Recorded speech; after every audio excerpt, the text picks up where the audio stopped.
জি madam. তোমাকে কি বলেছিলাম আমি? বাজারে যাওয়ার আগে আমার সাথে দেখা করে যেতে। আমার হিলটা কেন চেঞ্জ করে আনো নাই? এই কথা কি কানে যায় না?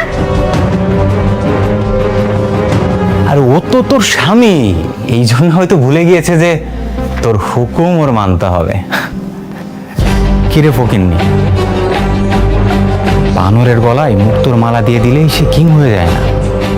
তোর সাথে আমার বোনের বিয়ে হয়েছে বলে তুই ভাবিস না তুই রাজা হয়ে গিয়েছিস। তুই চাকর ছিলি, চাকরই আছিস। ম্যাডাম, আমি বাজারে যাওয়ার আগে আপনার কাছে এই বেটা বেশি কথা কস, চুপ থাক। ম্যাডামের কাছে মাপসা সরি ক, তাড়াতাড়ি বাজারে যাই ম্যাডামের জুতা চেঞ্জ করে লয়ে আয়, যা। মনির, কে কার কাছে সরি বলবে? ম্যাডামের কাছে গোলাম সরি বলবে।